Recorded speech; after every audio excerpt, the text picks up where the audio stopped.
কুৱেশ্যনটো এনেকুৱা ধৰণে আহিব পাৰে মই ইংলিছ আৰু আছামিজ দুটাতে কৈ গৈ আছো in an electrical circuit 3 incandescent bulbs A, B and C of rating 4 watt, 60 watt and 100 watt respectively are connected in parallel to an electrical source. Which of the following is likely to happen regarding their brightness? কি কৈছে তাৰ মানে এটো কৈছে যে এটা বৈদ্যুতিক বৰ্তনী আছে তাত তিনিটা বাল্ব লগোৱা হৈছে তিনিটাৰে যেকিটা ৰেট হেকিটা দি থোৱা আছে আমাক যে কোৱা হৈছে যে 4 watt 40 60 আৰু 100 watt তাৰ মানে কি দিছে তাহাতৰ ক্ষমতা বা পাৱাৰ দি থোৱা আছে সো তিনিটা incandescent মানে বেলেগ একো নহয় তাৰ মানে sharply bright হৈ থকা তিনটা লাইট তিনটা বুলি বুজিলে হৈ গল ক্ৰমে A B আৰু C তিনটা বাল্বৰ নাম দিয়া হৈছে A B C বৈদ্যুতিক উৎসৰ সৈতে সমান্তৰালভাৱে সংযোগ কৰা হৈছে শ্ৰেণীবদ্ধ নহয় কেনেকুৱা হচ্ছে সমান্তৰাল অৰ্থাৎ প্যাৰেলাল কানেকশনত লগাই দিছো তিনিটা বাল্ব তিনিটাৰে আমাক কিমান ওয়াট দি থোৱা হৈছে পাৱাৰ বা ক্ষমতা কিটা তাৰ পিছত হৈছে কি তলৰ কোনটো সম্ভাৱ্যভাৱে দেখা পোৱা যাব যদি তেনেকুৱা হয় ইয়াত কোনটো কাৰেক্ট হ'ব এটা অকনমান বুজিবলৈ যদি খেলিমেলি লাগিছে তেতিয়ালে এই গুটেই কোৱেশ্চনটো মই ইজি কৰিবৰ কাৰণে তোমালোকক এটা ডায়াগ্ৰাম শো কৰো যেটো হৈছে এটো তোমালোকে দেখি পাইছে যে ইয়াত তিনিটা বাল্ব আছে মানে ইয়াত তিনিটা বাল্ব আছে এটা হৈছে 40 ওয়াট এটা হৈছে 60 ওয়াট আৰু 100 ওয়াট এনেকে ধৰণে লগাইছো প্যাৰেলাল কানেকশন বা সমান্তৰাল সজ্জা আৰু ইয়াত এটা কি লগোৱা হৈছে বেটাৰী আৰু আমি এটা বস্তু জানো যে সমান্তৰাল সজ্জা যেতিয়া লগোৱা হয় ইয়াৰ বিভৱ ভেদটো বা পটেনশিয়াল ডিফাৰেন্স যদি v হয় ইয়াৰ মাজেদি সেম পটেনশিয়াল ডিফাৰেন্স হ'ব হেতুটো এট লিষ্ট তোমালোকে জানা এতিয়া কোৱেশ্চনটোত আমাক খুদিছে যে এহেতৰ ওয়াট কেটাৰ ওপৰত ভিত্তি কৰি তুমি ক'ব লাগে যেহেতু তাহাতৰ পাৱাৰ বেলেগ কি হ'ব brightness of all bulbs will be the same সবৰে ক্ষেত্ৰত উজ্জ্বলতাটো একেই হ'ব নেকি brightness of bulb A will be the maximum A উজ্জ্বলতাটো আটাইতকৈ বেছি হ'ব নি brightness মানে উজ্জ্বলতা পোহৰটো আটাইতকৈ বেছিকে দিব নেকি তাৰ পিছত হদিছে যে brightness of B will be more than that of A যে B বাল্বটোৰ যেটো মানে এটো আমি A বুলি কওঁ এটো আমি B বুলি কওঁ এটো C বুলি কওঁ যে B টোৰ যেটো brightness এটো 8 কে বেছি হ'ব নেকি উজ্জ্বলতাটো আৰু 3 নম্বৰটো হদিছে এইটা আমি পঢ়িলো 4 নম্বৰটো হদিছে brightness of bulb C will be less than that of B যে C বাল্বটোৰ উজ্জ্বলতাটো B তকে কম হ'ব নেকি C বাল্বটোৰ উজ্জ্বলতাটো B তকে কম হ'ব নেকি সো অকনমান খেলিমেলি লগাকে কোৱেশ্চনটো হদিছে বাট আমি এটা ইজি কৰিব লাগিব সো প্ৰথম কথা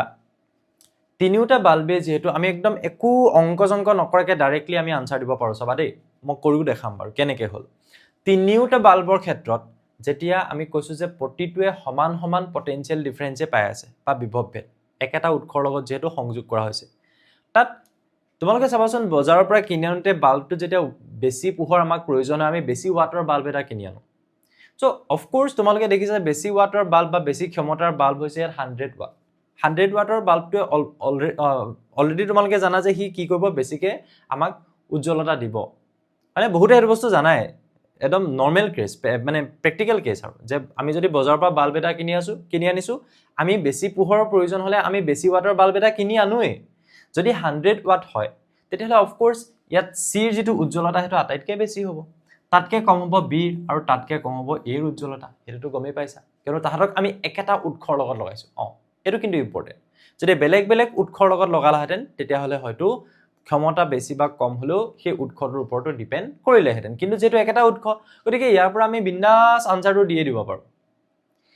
এইটো হিচাপত যদি তোমালোকে যোৱা ইয়াত কিন্তু ডাইৰেক্টলি তেনেকুৱা ধৰণৰ অপচন নাই প্ৰথমটোত কৈছে যে brightness of all bulbs will be the same প্ৰতিটো বাল্বৰ উজ্জ্বলতাটো একে হ'ব নেকি হেতুটো কেতিয়া হ'ব নোৱাৰে কিয়নো যাৰ ক্ষমতা বেছি তাৰ উজ্জ্বলতা বেছি হ'ব উৎস যেহেতু একেটাই হৈছে গতিকে প্ৰথমটো ভুলেই হ'ল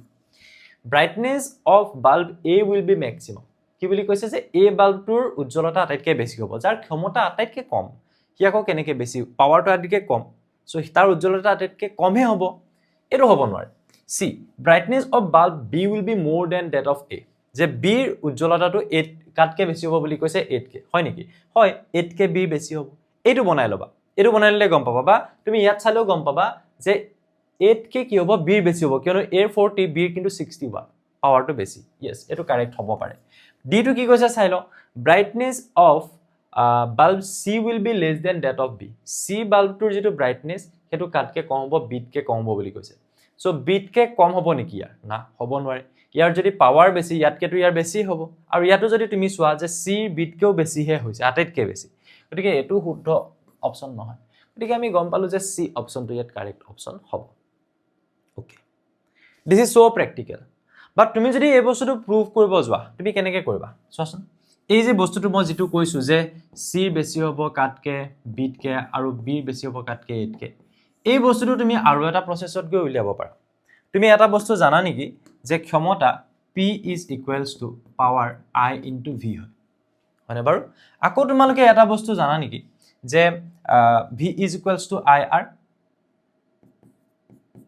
বা আমি এনেকৈ লিখোঁ নেকি okay V is equals to IR ক'ৰ পৰা আহিলে ছাৰ ওহমছ ল তেতিয়াহ'লে I is equals to কিমান হ'ব V by R চ' এই আইটোৰ ঠাইত তুমি V by R বহাই দিলা এইফালে V ছাৰ আইটো কিহৰ কাৰণে নোহোৱা কৰিলে কিন্তু মোক ইয়াত প্ৰতিটোৰ মাজেৰে আইটো বেলেগ হ'ব আৰু এইবোৰ দিয়াও নাই বাট মোক ভিটো দি থোৱা হৈছে ভিটোৰ টাৰ্মছলৈ মই লৈ গ'লোঁ সেইকাৰণে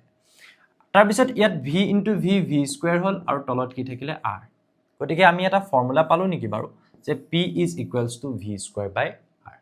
ৰ'বা এইখিনিলৈকে একো বুজিব নালাগে জাষ্ট এইখিনি বুজিলে হ'ল তাৰ পিছলৈ আহা আমি যে গম পালোঁ যে P is equals to V square by R তেতিয়াহ'লে মোক এটা কথা কোৱাচোন যে R is equals to কিমান হ'ব হে V square divided by P হা R is equals to কিমান হ'ব V square divided by P এতিয়া তুমি এটা বস্তু ক'ব পাৰিবা নেকি তেতিয়াহ'লে যাৰ ক্ষমতা বেছি হ'ব তাৰ ৰুট কম হ'ব কিয়নো এই তলৰ বস্তুটো যিমানে ডাঙৰ হয় সি সিমানে সৰু হয় যেনেকৈ ধৰি লোৱা মই যদি কওঁ 2/6 2/10 2/8 আটাইতকৈ ডাঙৰ কোনটো আটাইতকৈ ডাঙৰ হৈছে আমাক এইটো